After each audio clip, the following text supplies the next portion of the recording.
जय हिंद साथियों, नमस्कार। स्वागत है आप सभी का आपके अपने YouTube channel Mukesh Mahendra Bihar coaching channel पर। दोस्तों, हिंदी के अंदर देखिएगा प्रमुख पद्यांश आता है आपके सामने और मैं आपके सामने सेकंड पद्यांश जो है वो लेकर आ गया हूं। ये हमारा दूसरा वीडियो है। आपने फर्स्ट वीडियो नहीं देखा तो जरूर देखिएगा। इंपॉर्टेंट हम करवा रहे हैं जो एग्जाम की दृष्टि से मोस्ट है, तो देखिएगा। ये है आपके सामने, आप देख सकते हैं आपके सामने क्या पूछा है। इस प्रकार से आएगा पद्यांश 6 नंबर के अंदर पूछा जाएगा, ये 6 नंबर के अंदर। ठीक है, इसकी सब प्रसंग आपको व्याख्या करनी होती है। तो देखो, बात सीधी थी पर एक बार भाषा के चक्कर में जो है वो जरा टेढ़ी फंस गई थी। उसे पाने की कोशिश में भाषा को उल्टा पलटा, तोड़ा मरोड़ा, घुमाया फिराया कि बात या तो बने या फिर भाषा से बाहर आए। लेकिन इससे भाषा के साथ साथ बात और भी पेचीदा होती चली गई। ठीक है, अब ये इंपॉर्टेंट भी है आपके सामने। और ये जो प्रमुख पद्यांश से आपके लिया गया, किससे लिया गया दोस्तों? बात सीधी थी यानी कुंवर नारायण। ठीक है, तो इसमें प्रसंग में आप लिख सकते हैं कि प्रस्तुत पद्यांश हमारी पाठ्य पुस्तक आरोह भाग 2, ठीक है, 2 में संकलित है। इसकी बात सीधी थी उस कविता से यह लिया गया है। ठीक है, ये प्रसंग में आप लिख सकते हैं। बाकी सबसे पहले संकेत में लिखना होता है। पहला पॉइंट संकेत। संकेत में आपको क्या लिखना होता है? संकेत पॉइंट नंबर 1 संकेत। संकेत में आपको देखो बात सीधी थी, ये लगा के डैश डैश डैश करके वापस अंत में देखो पेचीदा होती चली गई, पेचीदा होती चली गई, ये लिख देना आप संकेत में। संकेत में लिखने के बाद फिर आपको करना होता है दूसरे नंबर पर प्रश्न। ठीक है, अगर इनमें से आपको कठिन शब्दार्थ पता है तो कठिन शब्दार्थ लिख दो, बाकी डायरेक्ट प्रश्न लगा दो।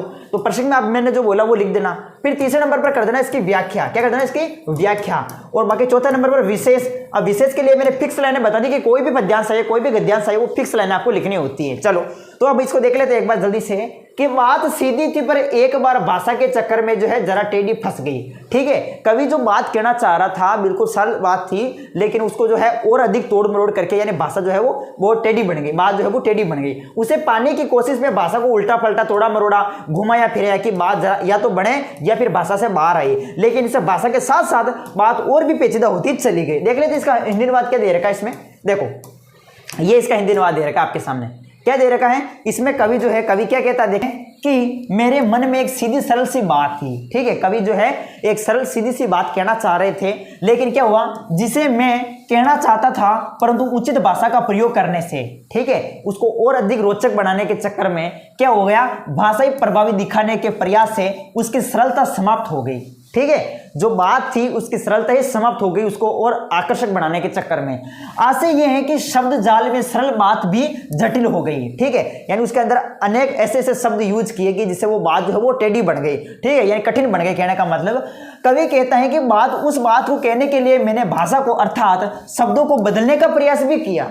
क्या किया? शब्दों को बदलने का प्रयास किया, भाषा को उल्टा पलटा, भाषा को भी उल्टा पलटा, शब्दों को काट छाट कर आगे पीछे किया ताकि सीधी बात सरलता से व्यक्त हो सके।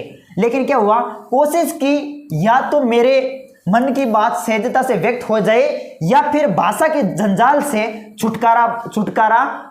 भाषा के जंजाल से छुटकर बाहर आ जाए।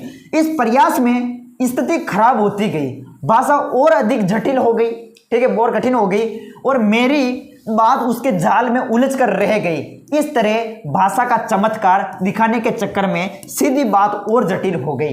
ठीक है, तो इसमें यही कवि ने बताया है कि कवि के मन में एक सीधी सी सरल सी बात थी, कवि उससे साधारण से शब्दों से कहना चाह रहा था, लेकिन क्या हुआ, उस बात को और अधिक रोचक और अधिक आकर्षक बनाने के चक्कर में क्या हुआ, उसके अंदर और अधिक अधिक शब्द जो है, अधिक अधिक जो वर्ड्स हैं, ठीक है, अधिक अधिक जो भाषा को प्रभावी बनाने के चक्कर में जो है उन्होंने उचित भाषा का, उचित शब्दों का प्रयोग किया। और ऐसा करने से क्या हो गया दोस्तों, बात सीधी ना बनकर क्या बन गई, टेढ़ी बन गई। ठीक है, सरल बात भी जटिल हो गई। कवि यही कहता है, तो इसमें यही बताया गया है। तो आपको यही करना है। देखिएगा, यह है इसका जो है व्याख्या विशेष, इस प्रकार से आप कर सकते हैं व्याख्या। ठीक है, हिंदी अनुवाद में आप ये कर सकते हो और ये इंपॉर्टेंट भी है वैसे एग्जाम की दृष्टि से। इसको आप अच्छे से पढ़ लीजिएगा। बात सीधी थी कविता इंपॉर्टेंट है, इसको अच्छे से आपको याद करना है। और आपको पता तो होगा कि ये भाई 6 नंबर के अंदर पूछा जाता है। कितने नंबर के अंदर? 6 नंबर के अंदर आती है दोस्तों। सब प्रसंग इसकी व्याख्या करनी होती है, तो एग्जाम इसको अच्छे से करें। तो ये हमारा सेकंड वीडियो था। थर्ड वीडियो भी जल्द आपके सामने लेकर आऊंगा। ओके, लाइक करें, शेयर करें।